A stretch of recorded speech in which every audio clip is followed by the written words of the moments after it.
And nitrogen. अब nitrogen भैया क्या करेंगे, नाइट्रोजन में क्या एटॉमिक मास है,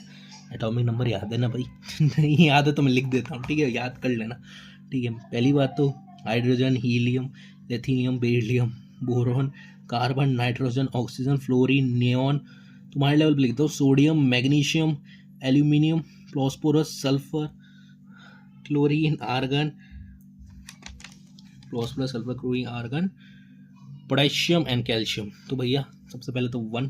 2 3 4 5 6 7 8 9 10 11 12 13 14 15 16 17 18 19, एक इलेक्ट्रॉन मिसिंग है, that is hydrogen, helium, lithium, beryllium, boron, carbon, nitrogen, oxygen, fluorine, neon, sodium, magnesium, aluminium, silicon, यहाँ पर सिलिकॉन आएगा,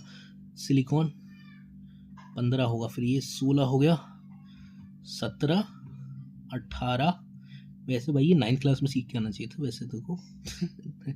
फिर 20 हो गया, ठीक है, पर कोई प्रॉब्लम नहीं है, सिखा देता हूँ।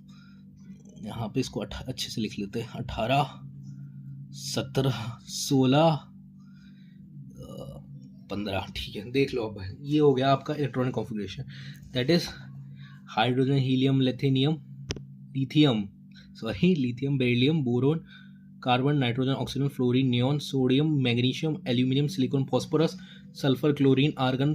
पोटेशियम, कैल्शियम, ठीक है। तो ये हो गया आपके पूरे 20 एलिमेंट्स होगा, और ये याद कर लो, ठीक है, यही 20 एलिमेंट तुम्हारे काम आएंगे, ठीक है। उसके अलावा मैंने पहले इलेक्ट्रॉनिक कॉन्फ़िगरेशन लिख दिया, हीलियम, नियॉन, आर्गन, वो लिख दिया, वो दो कर लो,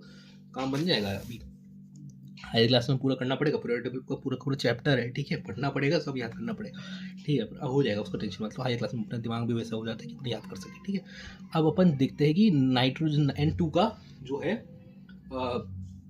कैसे, मतलब अपन को आदत पड़ जाती है तो आराम से अपन याद कर लेंगे, कोई प्रॉब्लम नहीं, ठीक है। अब यहाँ पे N2 का देख लेते हैं, तो नाइट्रोजन का क्या है 7 है भाई, तो KLMN शेल का देख लेते, पहले में कितने आ सकते हैं 2, दूसरे में कितने आ सकते हैं 8 आ सकते हैं, पर तुम पे तो 7 ही है, तो 7 रह जाएंगे। अच्छा 7 कैसे रह जाएंगे, तुम्हारे पे तो 2 यूज़ हो गए, तो कितने बचे 5 हो गए, तो 5 आ गए, ठीक है। अब यहाँ पर क्या ऑप्शन है इसके पास, या तो ये 3 को एक्सेप्ट कर ले और नियॉन बन जाए,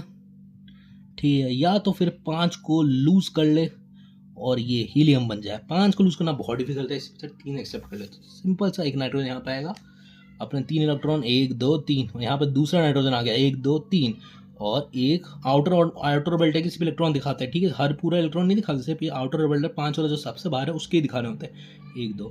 bond formation bond formation bond formation. अब देखो ये जो जब ऑर्बिटल बनाओगे तो इन सारे इलेक्ट्रॉन को गिनना, 1 2 3 4 5 7 8, देख लो इस एक के अंदर 8 है, 1 2 3 4, एक बॉन्ड